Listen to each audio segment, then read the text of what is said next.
امام محمد تقی کی ایک بڑی عجیب روایت ہے، ایسے رو رہے تھے جیسے گھر سے جنازہ اٹھ رہا ہو۔ ایسے امام نے ماہ رمضان کو رخصت کیا ہے انتہائی گریہ وزاری کے ساتھ۔ خود امام سجاد کی تو پوری دعا ہے ماہ رمضان کو رخصت کرنے کے حوالے سے۔ جی اتنے اچھے ایام ہم سے جا رہے ہیں، ہمیں جو سکھانے، سمجھانے، پڑھانے، تربیت دینے، ہمیں سنوارنے، ہمیں سجانے جو ایام آئے تھے، جو ہمیں انسان بنانے کے لیے آئے تھے، پھر انسانوں کو اللہ کا ولی بنانے کے لیے آئے تھے، پھر ولیوں کو اور ولایتیں دلوانے کے لیے ایام آئے تھے۔ لہٰذا روایت کہتی ہے کہ محشر میں وہ بندہ جس نے 30 روزوں میں سے ایک روزہ چھوڑ دیا ہوگا وہ روئے گا کہ میں نے ایک روزہ بھی کیوں چھوڑ دیا، اس لیے کہ یہاں تو ایک ایک روزے والے کو اتنا کچھ دیا جا رہا ہے، یعنی ایک روزے کا ثواب اتنا کچھ اس کا انعام دیا جا رہا ہے، میں نے ایک بھی کیوں چھوڑ دیا؟ اگر میں نے ایک روزہ نہ چھوڑا ہوتا تو مجھے یہ بھی کچھ ملتا جو روزہ رکھنے والوں کو دیا جا رہا ہے۔ وقت گزر گیا، یا اللہ ہماری کوتاہیوں کا ہمیں اعتراف ہے، ہماری بے توجہیوں کا ہمیں اعتراف ہے، ہم نے اس مہینے کا حق ادا نہیں کیا جیسا ہمارا ہو ہمیں کرنا چاہیے تھا، ہمیں اپنے حساب سے ہی جیسا کرنا چاہیے تھا ہم نے اپنے حساب سے بھی ایسا نہیں کیا۔ قرآن کی تلاوت میں عجلت رہی، دعاؤں کے پڑھنے میں شوق نہیں رہا، روزہ رکھنے میں کھولنے میں ذرا جلدی رہتی تھی کہ کب وقت آئے گا۔ یا اللہ ہمارا تو حوصلہ اتنا ہی تھا جتنا ہم نے ہمارے حوصلہ، ہماری اس کمزوریوں کو، ہماری اس کوتاہی کو اپنی بارگاہ میں اپنے کرم کے صدقے سے، تجھے تیرے کرم کا واسطہ دیتے ہیں، تجھے تیرے رحم کا واسطہ دیتے ہیں، تجھے تیرے رحمانیت کا واسطہ، رحیمیت کا واسطہ دیتے ہیں۔ تو ہماری عبادتوں کو نہ دیکھ بلکہ اپنی بے کراں رحمتوں اور بے کراں کرامتوں کو دیکھ۔ تو ہمارے رشتے سے ہمیں نہ دے، تو اپنے رشتے سے ہمیں عطا فرما۔ ہماری جو کوتاہیاں تھیں انہیں نظر انداز کر دے، انہیں برطرف کر دے، اور بہترین اجر و ثواب ہمیں عطا فرما دے۔ اور جو عید کا دن ہمارے لیے آئے اس دن کو ہمارے لیے، مسلمانوں کے لیے عید قرار دے، نبی اور آل نبی کے چاہنے والوں کے لیے شرف قرار دے، عزت قرار دے، ہمارا وقار بڑھے، ہماری عزت بڑھے۔ مسلمانوں کا جو وقار زبوں حالی کا شکار ہے، جی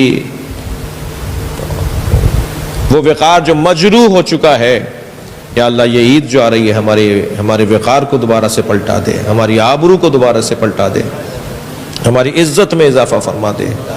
ہمارے جو مسائل اور مشکلات اور پریشانیاں، ہر شخص اپنے مسائل سے خوب تیری بارگاہ میں مسلسل دعا گو رہا، ہر شخص اپنے مسئلے تجھے بتاتا رہا۔ یا اللہ ان مسائل، ان مشکلات، ان پریشانیوں کو برطرف فرما دے۔ پروردگارہ ہمیں ہماری زندگیوں میں یہ ماہ مبارک رمضان ہماری زندگی کا آخری ماہ مبارک قرار نہ دے، ہمیں آئندہ بھی روزے رکھنے کا موقع عطا فرما۔ اس دفعہ ہم سے غلطیاں ہو گئیں، کوتاہیاں ہو گئیں، یا اللہ ہم آئندہ نہیں کریں گے، ہمیں ایک دفعہ اور موقع عنایت فرما دے۔ ہمیں یہ تو پتہ ہے کہ جب آنکھیں بند ہوں گی، روح قبض ہو جائے گی، تو ہمیں پھر پلٹنے نہیں دے گا، پھر گنجائش نہیں رہے گی پلٹنے کی، مگر ابھی تو تیرے ہمارے ہاتھ میں ہے کہ ہم تجھ سے یہ کہہ دیں کہ اپنی اس سنت کے اوپر کہ ہماری عمر کو لمبا کر دے، تاکہ ہم تیری عبادت کا آئندہ لطف لے سکیں، تیری عبادت کو زیادہ بہتر انداز سے کر سکیں۔ قرآن والوں میں اور اہل قرآن میں ہمیں قرار دے، سال بھر ہم قرآن مجید پڑھتے رہیں، قرآن مجید سے ہمیں دوستی ہو جائے، پیار ہو جائے، یہ توفیق عطا فرما دے۔ ہمارے مرحومین کی روحیں ہماری طرف اس مہینے میں خاص انداز سے دیکھ رہی تھیں کہ میرے بچے، میرے پوتے، میرے پڑپوتے، میرے نواسے، میری اولادیں، میرے متعلقین ہمیں کتنا یاد کر رہے ہیں۔ یا اللہ ہم نے کوشش کی کہ اپنے مرحومین کو بھی یاد کریں، جو ہم سے رہ گئے، جو ہمارے عزیز مرحومین ہم سے یاد کرنے میں رہ گئے یا جنہیں ہم نے یاد کیا، یا اللہ ان کی مغفرت فرما دے۔ ہمارے ان نوجوانوں کو، ہمارے ان آئندہ نسل کے افراد کو، ان بچوں کو بہترین تعلیم، تقوی، روزگار، ہمت، حوصلہ، جوانیاں عطا فرما دے۔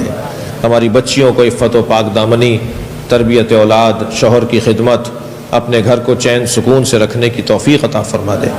جو بیمار ہیں، جو مریض ہیں، انہیں شفاء کلی اور عاجلہ عطا فرما دے۔ پروردگارہ ہمارے اس ملک، خدا داد ملک، عطا الہی ملک کے مسائل اور مشکلات کو آسان فرما دے، اس کو ترقی عطا فرما، اس کی حفاظت فرما، اس کی خدمت کی ہم سب کو توفیق عطا فرما۔ یا اللہ ہماری سرحدوں کی حفاظت فرما، ہماری نظریاتی سرحدوں کی حفاظت فرما، سرزمین نجف، کربلا، سامرہ، کاظمین، مشہد، قم، جتنے مقامات مقدسہ ہیں، خاص طور پہ جناب زینب سلام اللہ علیہ کا مزار اپنے حفظ و امان میں قرار فرمایا اللہ، مکۃ المکرمہ، مدینہ منورہ کی حفاظت فرمایا اللہ، ہمیں اس کی حفاظت کے لیے اپنی کوششوں کو بروئے کار لانے کی توفیق عطا فرما۔ پروردگارہ ہمارے سارے مسائل کا حل ایک ہی دعا میں پوشیدہ ہے، اگر وہ قبول ہو گئی تو ہمارے سارے مسئلے حل ہو جائیں گے۔ یا اللہ امام مہدی کے ظہور میں تعجیل فرما، تعجیل فرما، تعجیل فرما۔